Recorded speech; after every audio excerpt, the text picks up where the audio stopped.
আলহামদুলিল্লাহ। দুরুদ সালাম সৈয়দুল মুরসালিন ইমামুল মুত্তাকিন শফিউল মুজনিবিন মুহাম্মদ রাসূলুল্লাহ সাল্লাল্লাহু আলাইহি সাল্লামের প্রতি, সাহাবায়ে কেরাম, তাবিঈন, তাবে তাবিঈন, আইম্মে মুজতাহিদিন, সালফে সালিহিনদের প্রতি। গত জুমাবারে আমরা মেরাজ সংক্রান্ত আলোচনা করেছি। আলোচনার বাকি অংশটুকু আজকে শেষ করব ইনশাআল্লাহ। আল্লাহ রাসূল সাল্লাল্লাহু আলাইহি ওয়াসাল্লাম মক্কা থেকে মসজিদে আকসায় যে বাহনটি দিয়ে গিয়েছিলেন, সে বাহনটি ছিল আল বোরাক বা অতি উচ্চ গতি সম্পন্ন একটি বাহন। বারকুন শব্দের অর্থই হলো বিদ্যুৎ বা বিদ্যুতের গতিতে চলা কোনো বাহন। এই জন্য এটার নাম রাখা হয়েছিল আল বোরাক। ইমাম মুসলিম আলাইহির রাহমা তার কিতাবে এই প্রসঙ্গে হাদিস উল্লেখ করেছেন। আল্লাহ রাসূল সাল্লাল্লাহু আলাইহি ওয়াসাল্লাম বলেন, উতিতু বিল বোরাকে, আমার কাছে বোরাক আনা হলো।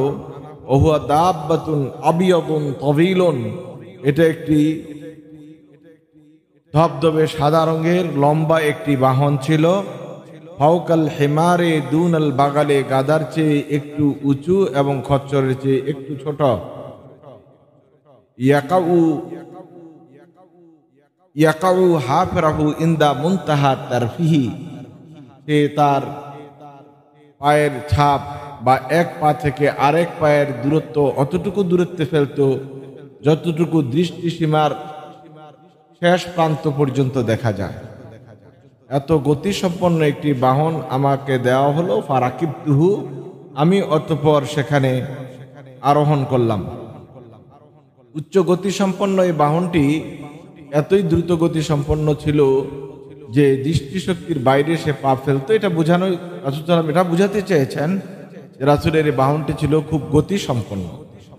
আর এটা নামকরণ থেকে এটা স্পষ্ট বোঝা যায় যে রাসূল আকরাম সাল্লাল্লাহু আলাইহি ওয়াসাল্লাম যে বাহনটিতে আরোহণ করেছিলেন, এটার গতি ছিল বিদ্যুতের গতির চেয়েও অনেক বেশি। বিদ্যুৎ যেখানে প্রতি সেকেন্ডে 1,86,000 মাইল পথ অতিক্রম করতে পারে, সেখানে কোনো মানুষ যদি পৃথিবীতে এক প্রান্ত থেকে আরেক প্রান্ত অথবা পৃথিবী ঘুরে আসতে চায়, তাহলে 1 সেকেন্ডেরও 8-10 ভাগ কম সময়ে তার ফিরে আসা সম্ভব। আল্লাহ সুবহানাহু ওয়া তাআলা এই গতি দিয়েই রাসূলুল্লাহ সাল্লাল্লাহু আলাইহি ওয়াসাল্লামের বাহনটি প্রস্তুত করেছিলেন। আর এ কারণে সময়ের গতি নিয়ন্ত্রক হিসেবে প্রকাশিত হয়েছে যে রাসূল সাল্লাল্লাহু আলাইহি ওয়াসাল্লাম মক্কায় যেভাবে যাকে রেখে গিয়েছিলেন, ফেরত এসো আবার সেভাবে পেয়েছেন। এটা খুবই স্বাভাবিক এবং সম্ভব যদি গতিকে নিয়ন্ত্রণ করা যায়। আল্লাহ সুবহানাহু ওয়া তাআলা গতিকে নিয়ন্ত্রণ করেছিলেন বলেই রাসূল আকরাম সাল্লাল্লাহু আলাইহি ওয়াসাল্লামের দ্বারা এমন একটি ফলপ্রসূ সফর সম্ভব হয়েছিল। আল্লাহ রাসূল সাল্লাল্লাহু বলেন, ওয়া কানা আলাল বুরাকে জিমামুন ওয়া রাকাবুন, রাসূল সাল্লাল্লাহু আলাইহি ওয়াসাল্লাম যেই বোরাকে আরোহণ করে গিয়েছিলেন, সেটার উপরে বসার জন্য যে গদি, ওটাও নির্ধারিত ছিল। এবং রাসূলুল্লাহ সাল্লাল্লাহু আলাইহি ওয়াসাল্লামের এই বোরাকের জামাম বা লেগামও ছিল, যে লেগামটি এনে ধরেছিলেন হযরতে মিকাইল আলাইহিস সালাতু ওয়াস সালাম। রাসূল সাল্লাল্লাহু আলাইহি ওয়াসাল্লামের বোরাকে উঠার জন্য পাদানি এবং তার উপরে ব্যবস্থাপনায় ব্যস্ত ছিলেন হযরতে জিবরিল আমিন আলাইহিস সালাতু ওয়াস সালাম। তিরমিজি শরীফের হাদিসে এসেছে, আল্লাহ রাসূল সাল্লাল্লাহু আলাইহি ওয়াসাল্লাম যখন বোরাকে আরোহণ করতে গেলেন, তালাজাল বোরাকু, বোরাকটি নেড়াচড়ে উঠল এবং একটু অস্থিরতা দেখালো। জিবরিল আলাইহিস সালাতু ওয়াস সালাম বলেন, মা লাকা তুলাজলিজু, কি হলো বোরাক, তুমি এভাবে ব্যস্ত হয়ে যাচ্ছ কেন? তুমি মনে হয় একটু নড়াচড়া করছো এবং অসম্মতি প্রকাশ করছো। ওমা রাকেবা আলাইকা আহাদুন খায়রাম মিনহু, আল্লাহ রাসূল সাল্লাল্লাহু আলাইহি ওয়াসাল্লামের মতো এত উত্তম মানুষ, এত উত্তম ব্যক্তিত্ব আর কেউ তোমার উপরে কখনো আরোহণ করে নাই। সুতরাং তোমার উচিত শান্ত হয়ে এই সম্মানিত মেহমানকে গ্রহণ করা এবং তাকে নির্দেশিত পথ ও পদ্ধতিতে মসজিদে আকসায় পৌঁছিয়ে দেওয়া। আল্লাহ রাসূল সাল্লাল্লাহু আলাইহি ওয়াসাল্লামকে মসজিদে আকসায় পৌঁছিয়ে দিয়েছিল বোরাক। আর সেখানে পৌঁছে গিয়ে আল্লাহ রাসূল সাল্লাল্লাহু আলাইহি ওয়াসাল্লাম এটিকে একটি পাথরযুক্ত ছিদ্রযুক্ত পাথরের সহিত বেঁধে রেখেছিলেন। জিবরাইল আমিন আলাইহিস সালাম, যেমনটি আগে বলেছি, আল্লাহ রাসূল সাল্লাল্লাহু আলাইহি ওয়াসাল্লামের রাকাব বা পাদানিতে ধরে রেখেছিলেন। আর মিকাইল আলাইহিস সালাম তার বোরাকের জেমামের মধ্যে ধরে রেখেছিলেন। আর রাসূল সাল্লাল্লাহু আলাইহি ওয়াসাল্লাম সেখানে উঠলেন। উঠার পিছনে রাসূলের সাথী ছিলেন হযরতে জিবরাইল আলাইহিস সালাম। এই বোরাকের উপর দুইজন আরোহী ছিলেন, মুহাম্মদুর রাসূলুল্লাহ সাল্লাল্লাহু আলাইহি ওয়াসাল্লাম ও জিবরিল আমিন আলাইহিস সালাম। এটা ইবনে হিব্বানে সহিহ সনদে হাদিসটি বর্ণিত হয়েছে। আল্লাহ রাসূল সাল্লাল্লাহু আলাইহি ওয়াসাল্লাম তার এই সফরে তিনি অনেক আশ্চর্য জিনিস দেখেছেন, এগুলো পরে বলি।